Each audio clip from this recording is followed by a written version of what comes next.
Story 1. I miss optimism. Before that point, there was a feeling that social progress was an inevitability, almost like a force of nature. The injustices of the past would stay in the past, and things would continue to improve. I haven't felt that way in a long time. Story 2. I just miss the times when I believed people were generally out to help each other. The last few years and tonight have definitely disabused me of that notion. It's just a very depressing realization that your heroes aren't real. I consider myself a really kind person, especially with my time and energy. I volunteer, donate, and so on. Even though I am feeling really disillusioned, I don't want to let this experience make me any less kind to those around me. For those who are also feeling down, please help each other out and be kind to each other. Story 3. Yes. Ever since 2016, the world has seemingly gotten worse and worse. People are more divided than ever, technology is advancing in the wrong ways, billionaires are getting richer, and the list goes on. The bright optimism of the year 2000 has soured into a depressive puddle, each year growing harder and harder to trudge out of. At least we get to go to work tomorrow and do it all again. Story 4. I miss thinking that people had to be lied to by politicians to vote against their own interests. Now they're being told the truth and going, no, they didn't say that, or it's on tape, or they must have been joking. Story 5. I miss the illusion of normalcy. I miss the thought that no matter who was at the helm, things would be relatively normal. I was too young to understand the controversy with Gore in Florida, and I thought people would see the gridlock the Republican Party was causing with the Obama administration and vote them out. But our system has always been this flawed. It has simply grown to the critical mass needed for fascists and oligarchs to fully exploit it. I don't see things going back to normal. Even if Harris wins, 4 years with a split Congress and corrupt Supreme Court isn't enough to fix the foundational issues with our democracy. I feel betrayed and heartbroken that the America I was groomed to love and believe in is crumbling around my ears, and I don't have the money or privilege or language to escape somewhere more stable. Story 6. Yes. I miss when fringe beliefs, to put them lightly, weren't mainstream, when we had standards for how our leaders are supposed to act publicly, and when people didn't make idolatry of a political figure their entire personality. I hate to sound emotional, but it's just so exhausting these days. Story 7. I don't think most people understand what went wrong. I don't think most people recognize if anything was wrong. And in 10 years, when most Americans are asked the same question about the period before 2024, they again won't recognize that something went wrong. Nor will most recognize how wrong it went. A lot of people right now are cheering for their demise, ignorant and ecstatic for the narrative they think will play out. We're at a societal stage where bad information narrates a false reality. And as long as enough people continue to believe it, actual reality will feed on everything they have until they're left frail and confused, asking, how did this happen? And there will be no one left in power to protect them from their fate. Story 8. Yes, maybe this is tinged with a bit of nostalgia and naivety. I was just graduating high school in 2016, but America felt far less fraught with turmoil compared to the version we're living in now. Politics didn't feel like they consumed our lives every day. And when they did, things didn't seem so hateful. Certainly, there were bad politicians, but at least they were pretending not to be bad. The same goes for just everyone around us. Sure, these people were always like this, but it was in secret. Now, they're emboldened to be their true selves as loudly as possible. Story 9. The internet was much funnier back then. Reddit was not a cynical political machine, and Twitter was very amusing. I miss when memes were funny and creative and not just clips of stuff. From 2013 to 2016 was a sweet spot where memes weren't just the same 5 formats or catchphrases. I think the red letter B emoji or the E meme was the last good-spirited meme trend we had. Story 10. I miss the world before September 11th more. I miss when I felt like I could save the world by recycling. I miss Saturday morning cartoons. I miss cheaper everything. I miss the world before the internet became a thing. I miss how easy it was to get on a plane.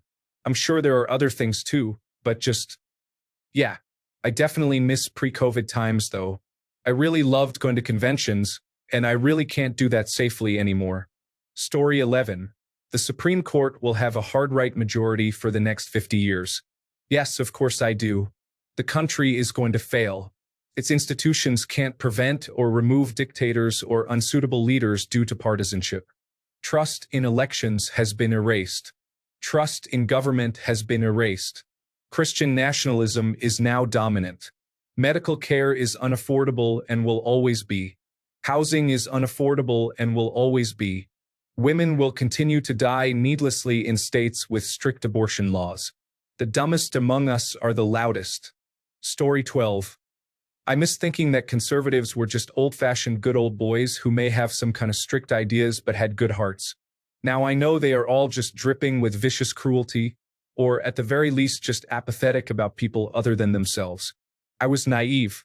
I will never trust another conservative as long as I live. Story 13. Every day, it felt like the world was slowly getting better. Yes, we still had many issues, but the overall energy felt more hopeful. Not as much as before September 11, 2001, but still. At the very least, we still believed in the power of change. Now, every day feels like things get progressively worse. This is regardless of what side you are on or your political philosophies, by the way. Everything is so consumed by negativity. Listen to anyone talk about the state of the world, and this will become obvious. It's so bad it's even affecting birth rates because people don't want to bring children into this environment. I honestly don't know how we'll recover from it at this point. Story 14. Yes, I thought people were good, smart for the most part, and had common decency and sense. I don't think this anymore. I'm terminal, and it would have been nice to die with hope for the future of my granddaughters and pride in my country. Now I'll go with sadness and worry. Story 15. Yes, there was optimism in the air in general instead of senseless hating, attacking, and ranting daily with threats to remove the United States Constitution, lock up journalists, and send the military after the evil within, being political opponents. And before the effects of brutal regimes like Russia's hybrid war with us. It was happening but didn't show so much yet. Story 16. I miss common decencies. People feel now they have the right to say whatever they want to whomever they want with no consequences. There is no kindness left. Story 17. 2016 to 2020 was a non-stop nightmare. I hate this timeline, and I hate being trapped with half of this country full of utterly vile, horrific, racist, misogynist, or just plain completely selfish and tuned-out enablers. Story 18. Yes, I miss Obama as a whole. Seeing him speak at Kamala's rallies just made me reminisce about a simpler, less stressful time, knowing we had a true leader who was fit to be president and carried himself and others with respect, versus the fat, whining, easily manipulated orange felon who couldn't tell you what 2 + 2 equals. I'm fearful of a second Trump term, especially because he no longer has anyone telling him no to his absurd ideas, as he has surrounded himself completely with yes men and vile individuals who will manipulate him into doing terrible things he will think he came up with on his own. Story 19. I miss the world before 2001 where we were excited for a future where pollution was disappearing, we were fighting the climate fight, human rights were progressing, and the thing we were most worried about was the dot-com bust. The current world is so far off the rails that I struggle to even understand where I fit as a late 40s widower with no kids. I'm honestly not thrilled about the remainder of my life. Story 20. After today, I'm probably deleting Reddit and not watching or listening to news for the next 4 years to avoid hearing that hateful voice. My blood pressure will thank me. Story 21. I do very much. And those were some of the worst years of my life. However, 2014 was the one time I was happy. I escaped my abusive situation and made lifelong connections. For once, the future was bright. In 2016, politics changed people, and my family was in shambles. It has been ever since. It was like any tenuous iota of normalcy just evaporated overnight. Things going the way they did further destroyed what was already crumbling. And it only got worse. Story 22.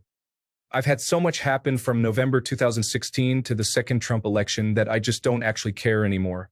The American experiment was a disaster. Sigmund Freud was correct about this country being a huge mistake. Genuinely, I want nothing to do with America anymore, and when 51% of Americans are fascists. I was already a recluse, But I want nothing to do with Americans now if I'm risking them being that much of a humongous problem.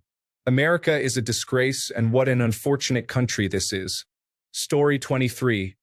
That world was equally messed up, and going back wouldn't magically prevent the United States from self-destructing. It would walk down the same road, because Trump isn't a statistical anomaly event. Story 24. I was born in 1990. Two dates have proved to be turning points in my lived experience, where things irreversibly took a decidedly negative timeline. September 11th, 2001, was the death of a sort of almost asleep, peaceful good vibe, though I was a child then too. The day Donald J. Trump was elected was such a blow to the now obvious Achilles heel of this nation. It made me and my dad, one of the tightest parent and son bonds I knew of, turn sour almost overnight. He, of course, loved it and loved that man, and it gutted me to see my father and hero follow that. He would get excited when he heard him on the TV and defend everything you said you had a problem with. My dad was an entrepreneur, incredibly smart by most metrics, but it's like he shares a security flaw with the rest of the Make America Great Again universe, like it just cancels out any and all critical thinking or common sense. Story 25. 2015 was peak America. Same-sex marriage was finally legalized, abortion was legal nationwide, and public school-ed prayer was illegal. We have gone backwards since. Before 2015, we had a net gain of freedom. Now we are seeing a net loss, and we may lose all our remaining freedoms over the next few years as fascism marches across the country. Story 26. It definitely helped normalize public anger and outright hostility towards others. So many people just seem so angry and ready to go off at the slightest thing. Views and beliefs seem more based on anger and doing things that irritate others. Story 27. I remember waking up about the same time of night as now and checking the election results in 2016 and writing a very simple post on Facebook or Twitter. Something about how we just entered a new chapter in American history, and it isn't a good one. And I really stressed my disappointment. We haven't learned anything since then. It looks like people are less cognitive, more emotive, and generally far more stupid than they've ever been before. Trump isn't the cause of this. He's a symptom. Story 28. I miss some seriousness in American politics, even though I'm not American. Maybe it's here to stay, but it's just the lies, rhetoric, and stupidity that baffles me. Story 29. Yes, absolutely. I didn't have to deal with foolish things like I do now. I wasn't forced to hear every uninformed person's political opinion on topics they clearly know little about. I didn't have to worry about some tragedy happening every few days like Ukraine getting invaded or COVID-19 lasting as long as it did or anything related to Donald Trump. Everyone was relatively normal, and the chaos didn't start taking hold of this troubled planet. For the most part, I was happy. I was content. Then 2016 happened, and slowly everything became worse and worse, and it's like constantly getting poked in the side by a needle. Literally, all I want to do is mind my own business and play video games. That's it. That shouldn't be too much to ask for. And yet I have misinformed people ruining everything I ever loved and held dear, and I can't get away from it because it permeates every aspect of living now, and it refuses to end between the culture war issues and just everything else. If you gave me a choice to go back to 2012, I'd absolutely take it and stay there. Forget the 2020s. They've been terrible, and I dislike everything that has happened in the past decade. The hate, the absolute searing hate, that I feel for everything that has happened this decade cannot be overstated. And this has absolutely nothing to do with Trump. No, that person is a symptom of a bigger problem, and that problem is how uninformed the average person is. It's like ever since 2016, it's become trendy to show off how uninformed you are, like it was made cool. Story 30. I miss the pre-2001 world. The appointment of George Bush the Younger was a watershed event. America has been sleepwalking towards Christian fascism ever since. Story 31. Really after 2000. In 1999, there was a very important law that was repealed. This law was the Glass-Steagall Act and was enacted after the Great Depression. What it did is that it separated Wall Street banks from Main Street banks. The complaint was that these corporate banks could not compete in the new global economy with this act in place. Bill Clinton removed Glass-Steagall, and basically now a company on Wall Street could become a bank and get money from the Federal Reserve and buy things at Federal Reserve rate prices. And the takeover began. Story 32. Sounds like an American-centric post. As someone from the United Kingdom, I miss the pre-2008 world. After 2008, we had the financial crash.